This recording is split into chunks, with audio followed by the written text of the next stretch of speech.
Education policy 2020 नई शिक्षा नीति 2020 NEP 2020 प्रधानमंत्री नरेंद्र मोदी द्वारा लाई गई थी। इसे भारत सरकार द्वारा 29 जुलाई 2020 को लागू कर दिया गया। इसे लाने का उद्देश्य था कि 1968 और 1986 के शिक्षा नीति की कमियों को दूर करना तथा शिक्षा की गुणवत्ता में सुधार करना।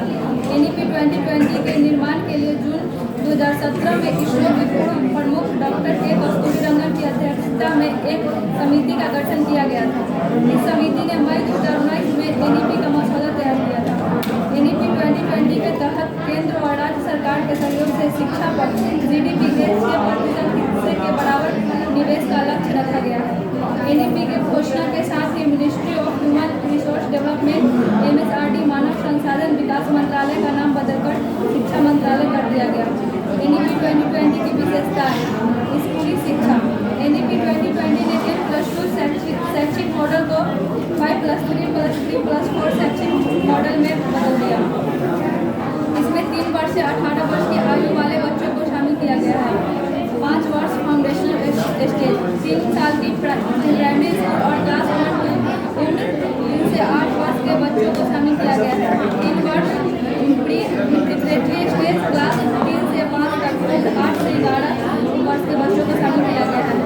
3 वर्ष मिडिल स्टेज, क्लास 6 से 8 तक, उम्र 11 से 14 वर्ष के बच्चों को शामिल किया गया है।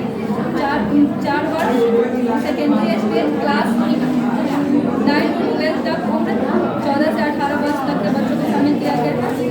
भाषाई विशेषता: बच्चों की शिक्षा का माध्यम कम से कम कक्षा 5 या 8 या उससे आगे मातृभाषा स्थानीय भाषा में होगा। कक्षा 6 से अतिरिक्त भाषा के रूप में शास्त्रीय भाषा का अध्ययन करना। माध्यमिक स्तर पर विदेशी भाषा का अध्ययन।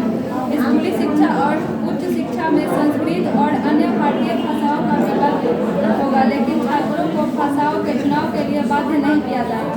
बाधित छात्रों के लिए भारतीय संकेत भाषा इंडियन साइन लैंग्वेज ISL को पूरा देश में मानकीकृत किया जाएगा।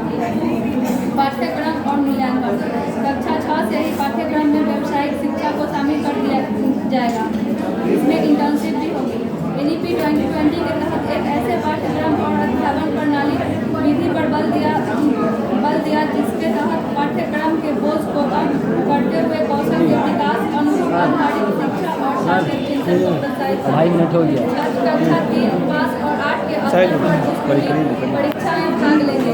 छात्रों के समग्र विकास हेतु कक्षा 10 और 12 की परीक्षाओं में बदलाव किए जाएंगे।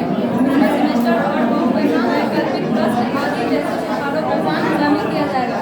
छात्रों के प्रगति के मूल्यांकन के लिए